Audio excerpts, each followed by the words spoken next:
Seems like an unbelievable turn of events has become reality. Police confirming that the body of a missing man found in this ditch right behind me is that of Cody Grace, the father of two of those three young kids killed in that car accident 2 weeks ago. A St. Joseph family is helping downtown welcome in the spooky season. So next time you're walking down Felix Street, all you have to do is look up. These seats will be completely filled with firefighters, those 65 and older, and those with high-risk health conditions. You can see the rainwater's completely taking over the roadway. Jesse James is one of America's most notorious criminals. Back in January, when one of his own possessions was stolen, the thief did something Jesse never would have. He returned it. You look like you've been doing this like for hours. You look like this is regular for you. I just Well, thank you. It's a lot of lighting, but you look great. For those with high-risk health conditions, life during a pandemic is difficult. It's lonely. But for 100 people Monday, they're getting their first shot back at a normal life. I'm standing here outside CAP's emergency shelter and the doors are locked. Details right now are extremely limited, but what we do know is an investigation is in the hands of the Savannah Police Department, but police did not want to go into details about what that investigation is about. No one should ever have to shop for their child's last dress, the dress she'll be buried in. An emotional day in court as Raylan Craig's family confronts their daughter's killer for the first time. Raylan's dad not holding back in court on Marcane Kimbrough Ballard, one of three men accused in the shooting death of his 2-year-old daughter. Shortly after the outburst, Kimbrough Ballard answers for his crime, an emotional testimony filling the courtroom with tears. I wish I could go back, but unfortunately, that is not how time works. What I would like the court to know is that I love that little girl. She was smart and beautiful, like a mother. And it kills me every day to know I am the reason she is gone. The toddler shot and killed in a drive-by shooting last summer in Midtown. In February, 21-year-old Kimbrough Ballard pleaded guilty to second-degree murder of Raylan.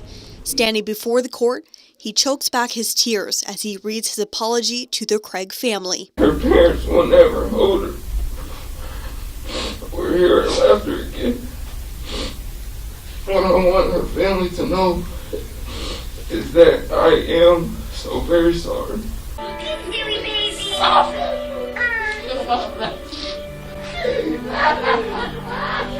The loss too much for Raylan's mom to even speak at court. Her lawyer reading the mother's statement for her. I will never get to hold her again. I'll never get to see her smiling face, her big, beautiful eyes, or hear the sound of her sweet voice, her amazing voice. My life was ending also right then and there. The life I dreamed for her was taken. Mom was also shot 3 times that day. Prosecutors asking the judge to sentence Kimbrough Ballard to life in prison.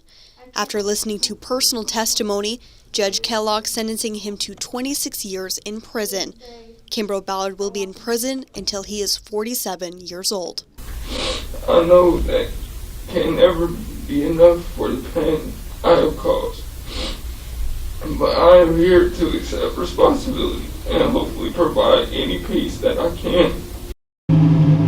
A luxury Lamborghini isn't something you'd typically see roll out of the small town of Gower, but that might be the least surprising part of this story. Yo, this thing is sick. I'm the first ever to buy a Lamborghini with Litecoin. That's John Kim, who within the past few years has invested in Litecoin, a type of cryptocurrency. I sold everything 4 years ago, my house, my business. I got in my truck and I left to promote Litecoin, to push for adoption of Litecoin. Everybody said I was crazy. 12 seconds. You know, this it's a Ponzi, it's a virtual nerd, internet money. What are you doing? Well, that nerd money just landed him a bright orange Lambo, paid in full with cryptocurrency. That nearly $300,000 sports car traded for 800 Litecoin holdings for $360 a share. A historic purchase that at first the local dealership wasn't too gassed up about. Of course, you know, what are we doing here? This is a lot of money. There's a lot of risk. A couple of days later, he reached out to me and said, hey, I think I can make this work out. I started investigating it a little bit more. I have a Coinbase account, which trades cryptocurrency. Realized, hey, this seems pretty straightforward. If you're willing to pay the transaction fees involved with it, we're happy to take the Litecoin. Let's do it. Kim compares Litecoin as the silver currency to Bitcoin's gold. But before you sell everything you own for cryptocurrency, Kim says, pump the brakes. Don't do that.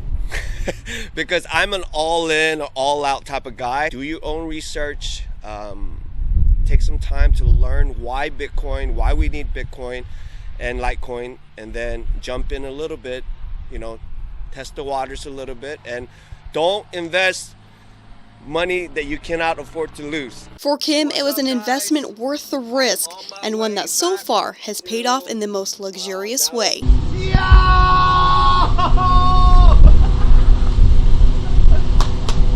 Reporting in Gower, Kilee Thomas, KQ2 News. Good morning, I'm Kilee Thomas. Here's a look at some of your top stories this morning. Missouri is finally moving forward on establishing a prescription drug monitoring program. A Kansas community is outraged, calling a homecoming picture that circulated online racist. Today is one of Julie and I's favorite national days. It's National Coffee Day. National Coffee Day. Cheers, Julie. I think I need a tailor for that coat. I think it's a little large. Coat's just a little bit big. It's never easy saying goodbye to somebody you love, especially somebody that's a part of you. Across the street from Pickett Elementary School, you can see behind me there's a growing memorial for one of their very own students who passed away after sustaining serious injuries last month when the 7-year-old boy was hit by a truck. On July 9th, Dante Harris was hit on Pickett Road in front of the elementary school. Police on scene said the child suffered serious head injuries and was transported to Children's Mercy, where he died Tuesday. I was at a job shadowing and I got a phone call. I was actually about to be on my way home for lunch, and I got the call that my son had been hit, and I asked if he was alive, and they told me he was breathing but he wasn't responsive, and sadly he was never responsive after that. After a roller coaster of a month, Dante was taken off life support Monday. He did everything that we possibly could, but when you got so much trauma to the brain, you can't really fix a brain. He lived 12 hours before he finally took his last breath, and it was very emotional, very rough. Dante's mom, Cindy, wants to remind drivers to be extra cautious so this tragedy doesn't happen to another family. Just be mindful that children can be around any corner, on any street, even if it doesn't look like it's child-friendly. Really look around your surroundings. Really just do the speed limit when you're in town. Just be thoughtful of people around you. The family has set up a GoFundMe page, which has raised nearly $5,500 so far. A benefit will also be held for the family towards the end of this month. The Wesley United Methodist Church will host the benefit on August 28th at 4 p.m. The school district offering a statement on this tragedy, offering its deepest condolences to the child's family, saying in part, we are keeping the family in our thoughts and prayers during this difficult time of grief and sadness. For a link to the family's GoFundMe page or benefit, follow this story on our website. Reporting in St. Joseph, Kilee Thomas, KQ2 News.